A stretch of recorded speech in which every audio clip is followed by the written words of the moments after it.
আমরা আমাদের দৈনিক জীবনে ফেস করি, এটা আসলে আমরা যদি আমাদের নিজেদেরকে খেয়াল করে দেখি তখন আমরা কি করি, ঘুম থেকে উঠে আমরা চিন্তা করি যে বাসার মানুষটা কি নাস্তা খাবে, আমার বাসায় গুরুজন যে আছে, যে বাচ্চাটা আছে, আমার হাজব্যান্ড, এনারা কি খাবেন। তো এখানে কিন্তু আমরা কোনো একটা জায়গায় নিজেকে কম্প্রোমাইজ করে ফেলি যে আচ্ছা ওদেরটা এনশিওর হয়ে গেছে, এখন আমার অফিসের সময় কমে গেছে, আমি না খেয়ে বের হয়ে গেলাম। তো এখানে আমার কাছে যেটা মনে হয় বা আমি যেটা ফলো করি, আমি তাদের খাবারটা যখন প্রিপারেশন করি তখন আমি যদি সময় না পাই আমি আমারটা প্যাক করে নিই যাতে আমি গাড়িতে খেতে পারি বা অফিসে এসে খেতে পারি। আমি যদি রেগুলারলি আমার ব্রেকফাস্টটা মিস করে যাই তাহলে কিন্তু আমার রেগুলারলি বাইরের খাবার খেতে হবে অথবা ওই সময়টা আমাকে খালি পেটে থাকতে হবে। অ্যাজ এ রেজাল্ট যেটা হবে, আমি 11টার সময় 10টা-11টার সময় আমি একটা খুব আনহেলদি কোনো কিছু খেয়ে ফেলবো। এটা খুব স্বাভাবিক যে সারা রাত না খেয়ে সকালে না খেয়ে অফিসে গেলে এটা হয়ে থাকে, এবং মোস্ট অফ দ্য কেস যেটা হয় আমরা সকালে চাটা খাই, নাস্তা না খেয়ে চা বা কফি খেয়ে চলে যাই। তো এই চা এবং কফি খাওয়ার ফলে যেটা হবে আমার ডিহাইড্রেশনও তৈরি হয়ে যাবে, ক্ষুধা মন্দা ভাবটা থাকবে। তো 11টা পর্যন্ত আলটিমেটলি আমি কিছু খাবো না।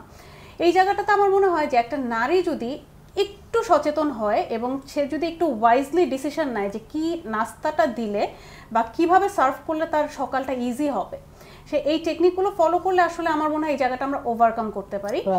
প্লাস লাঞ্চে যদি সকালে আমরা রেডি করতে সময় না পাই তাহলে রাতে ঘুমানোর আগে অ্যাটলিস্ট নিজেকে 10 মিনিট টাইম দিয়ে আমি বাটিটা রেডি করে রাখতে পারি, সকালে আমি এটা নিয়ে যাব। এখন আমার ওয়ার্ক প্লেসে ফ্রিজ নাই, ওভেন নাই, তো এটা আমি যখন সকালে বের করার সাথে নিয়ে যাব আর এটা কিন্তু নর্মাল টেম্পারেচারে চলে আসবে এবং আমি খেতে পারবো। রেগুলারলি বাহির থেকে আমি যদি কিনে খাই তাহলে ওখানে আমার মশলা যাচ্ছে, এক্সট্রা তেল যাচ্ছে এবং ট্রান্সফ্যাট থেকে শুরু করে সবই হচ্ছে বাজে যাচ্ছে। এবং কুকিং প্রসেসটা আসলে আমরা কিন্তু আমাদের নিউট্রিশনাল ফ্যাক্ট যেগুলো দেখবো তো ওইটা কিন্তু আলটিমেটলি বজায় থাকবে না। তো দুপুরেরটা এবং সকালেরটা আমরা ম্যানেজ করে ফেলতে পারছি। বিকালেরটা আমরা যে কোনো হেলদি স্ন্যাক্স নিতে পারি। হেলদি স্ন্যাক্স বলতে আমরা যে শুধু মুখরোচক খাবার বুঝি এটা না। অফিসের ডেস্কে আমরা বাদাম রাখতে পারি, সেই বাদামটা খেতে পারি। বাদাম থেকে আমরা বিভিন্ন ধরনের পুষ্টি উপাদান পেয়ে থাকি।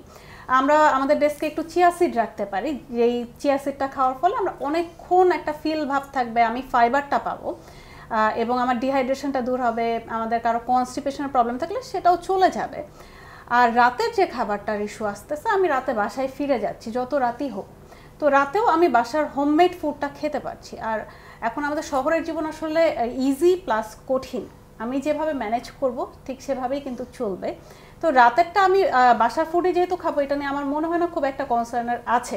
আরেকটা বিষয় যেটা, সেটা হচ্ছে যে আমরা যারা ওয়ার্কিং ওমেন, সেটা গার্মেন্টস হোক বা যে সেক্টরেই হোক, আমরা যারা ডেস্ক ওয়ার্ক করি অনেকক্ষণ বসে থাকি, এক্স্যাক্টলি ওয়ার্কআউট হয় না আমাদের, এবং যেটা হয় যে আমরা মুটিয়ে যাই, আমাদের বিশেষ করে যে তল পেটের যে আমাদের মেদটা এটা বেড়ে যায়, ব্যাক পেইনের সমস্যা হয়, ব্যাক পেইন সমস্যা হয়। এবং most of the working women এসে বলবে যে আমার পেটটা তো বেড়ে যাচ্ছে, আমার ওজন কমতেছে, এটা বাড়তেছে।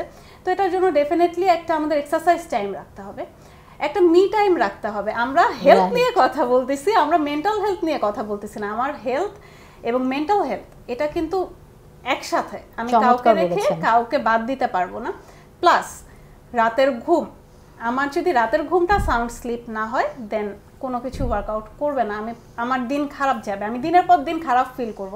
সো আমার physical health, mental health and আমার যেটা স্লিপ কোয়ালিটি আছে, আমার তিনটা মিলেই আমার স্বাস্থ্য, এবং এই তিনটাই আমাকেই এনশিওর করতে হবে যে আমি ভালো থাকতে গেলে কি, আমি একজন নারী হিসাবে যদি ভালো থাকি, আমার সন্তান ভালো থাকবে, পরিবারের সবাই ভালো থাকবে, দেশ ভালো থাকবে। সো আমার ভালো থাকাটা খুবই ইম্পর্টেন্ট।